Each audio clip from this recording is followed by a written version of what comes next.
जादुई घड़ी। ये कहानी है फैनी के बारे में, जो बहुत ही ज्यादा मेहनती थी, लेकिन साथ ही साथ लेट, लतीफ और अभिमानी भी थी। अरे तुम ये लेट, लतीफ और अभिमानी किसे कह रही हो? ये मुझे अच्छा नहीं लगा। अच्छा फैनी, तुम्हें तो अपने पिता से टाउन हॉल में आधे घंटे पहले मिलने जाना था ना? कोई बात नहीं, इंतजार कर लेंगे। वैसे भी ऐसे कितने पिता हैं जिनकी बेटी पूरे राज्य की सबसे बेहतरीन गायक हो। इसलिए कल राजकुमार ने मुझे अपने महल पर गाने के लिए बुलाया है, पता है ना? और तुम कहती हो कि मैं अभिमान ना करूं? बस करो, जाओ यहाँ से, मुझे तैयार होना है। हाँ तो दर्शकों, ये है हमारी फैनी। इस वक्त इसे अकेला छोड़ना ही बेहतर रहेगा और चलकर इसके पिता से मिलते हैं। मिस्टर एमरसन, मिस एमरसन कहाँ है? उन्हें तो यहाँ आधे घंटे पहले ही पहुँच जाना चाहिए था। गवर्नर भी आ चुके हैं। मुझे डर है कि अगर वो यहाँ वक्त पर नहीं आ पाई तो हमें उनके गाने के बिना ही शुरू करना पड़ेगा और इससे सारा प्रोग्राम खराब हो जाएगा। ओह मिस्टर ब्रुक्स, मुझे यकीन है वो बस पहुंचने ही वाली है। आपको पहले ही किसी को उसे लेने भेज देना चाहिए था। वैसे मैंने 1 घंटे पहले ही भेज दिया था। ओहो फैनी, जल्दी आओ।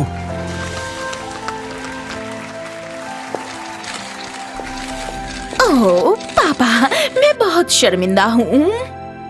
फैनी, वक्त का अंदाजा भी है तुम्हें? मैं बहुत शर्मिंदा हूँ। गवर्नर आ चुके हैं क्या? मैं तो कुछ ज्यादा ही लेट, लतीफ हो गई हूँ। मैं उम्मीद करती हूँ कि आज आपको मेरे ऊपर गर्व होगा पापा। हाँ, मुझे भी बस यही उम्मीद है बेटा, हमेशा की तरह। आओ।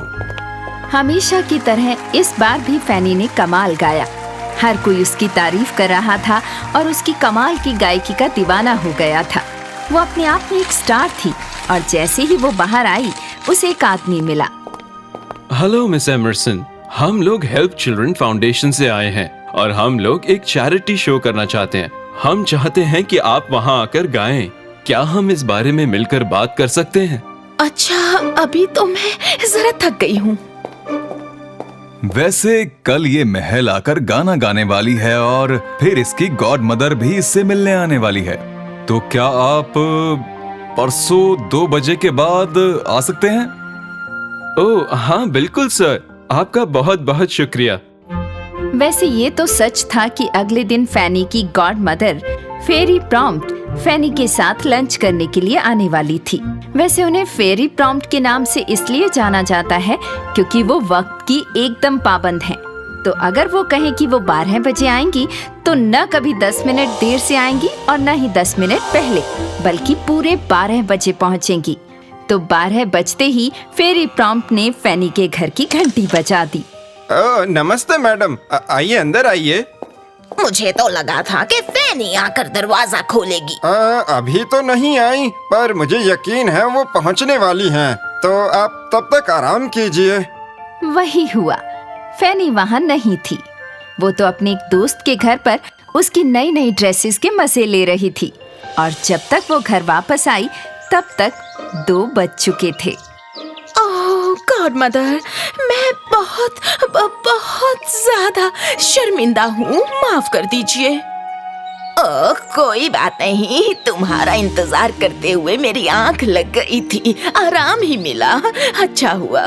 चलिए ना, अब चलकर खाना खाते हैं गॉड मदर। पहले उन्होंने लंच में 4 तरह का खाना मंगाया और फिर उसके बाद आराम से लॉन्च में बैठकर कॉफी का मजा ही ले रहे थे कि तभी फैनी के पिता हांफते हुए आए। ये क्या है फैनी, तुम अभी तक तैयार नहीं हुई?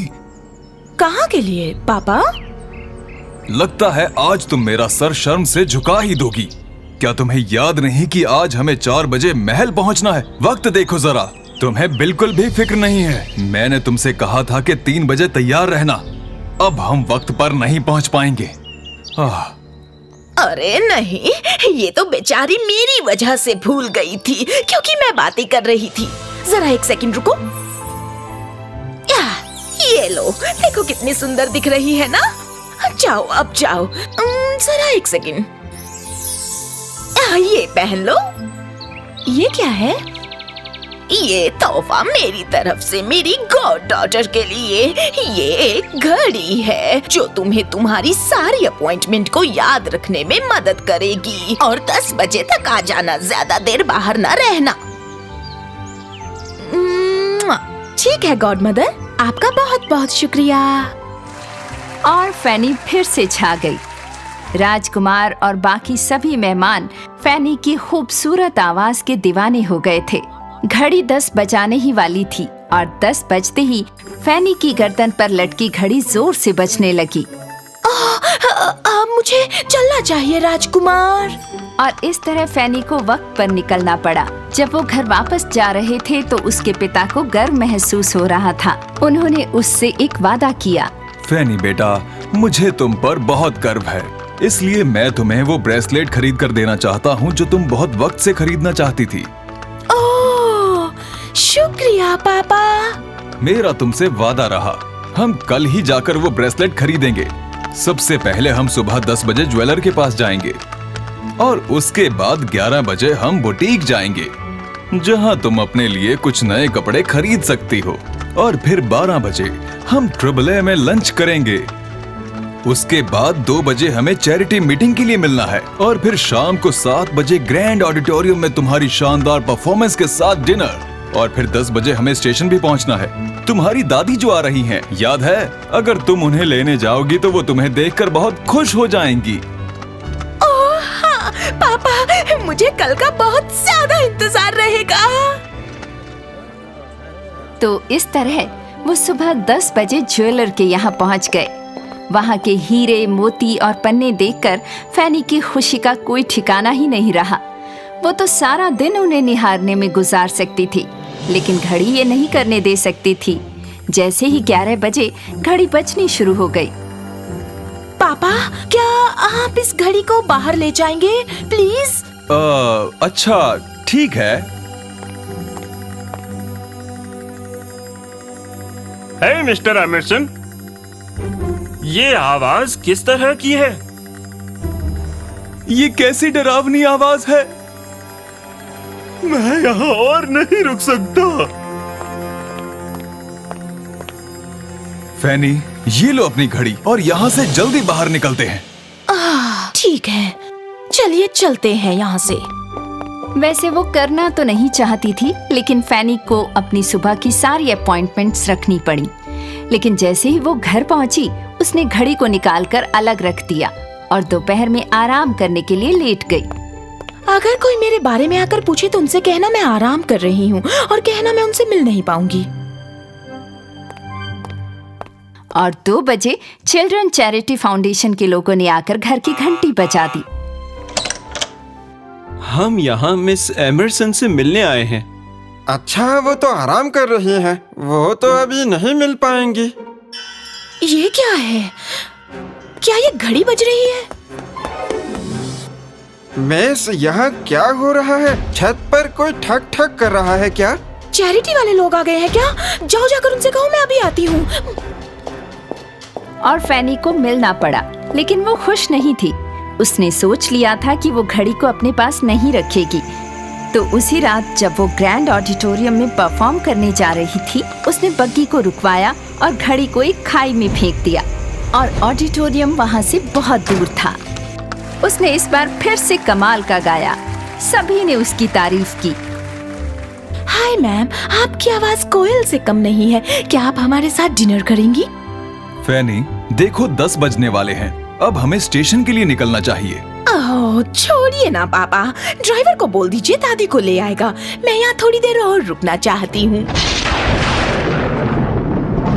अरे ये क्या है? भयंकर तूफान, वो भी इन दिनों में। क्या ये घड़ी की वजह से है? लगता तो ऐसा ही है। चलिए पापा चलें। और फैनी जल्दी से उस खाई के पास गई जहाँ उसने वो घड़ी फेंकी थी और उसे जाकर उठा लिया। उसने एक पत्थर उठाया और जैसे ही वो उस घड़ी को तोड़ने वाली थी, तभी उसकी गॉड मदर उसके सामने आकर खड़ी हो गई और तूफान रुक गया। जितनी कोशिश करनी है कर लो, पर इस घड़ी से पीछा नहीं छुड़ा पाओगी। तुम्हें सिर्फ यही लगता है कि ये घड़ी तुम्हें शर्मिंदा कर रही है, लेकिन असल में ये वक्त की कद्र और तुम्हारे किए हुए वादों को पूरा करने में मददगार है, जैसे एक समझदार को करना चाहिए। गॉड मदर, मुझे माफ कर दीजिए।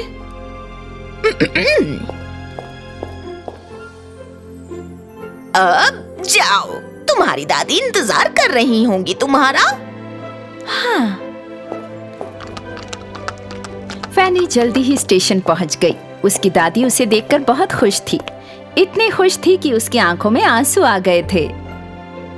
मेरी बच्ची, तुम मुझे लेने आई हो, ये देखकर मैं बहुत खुश हूँ। देखा फैनी, अगर आज तुम नहीं आती तो उन्हें कितना दुख होता। मैं समझ गई पापा, मुझे खुशी है कि मैं यहाँ आई। फैनी, हे फैनी, अब तो तुम मेरी बात मानोगी ना? तुम हमेशा से लेट, लतीफ और अभिमानी रही हो।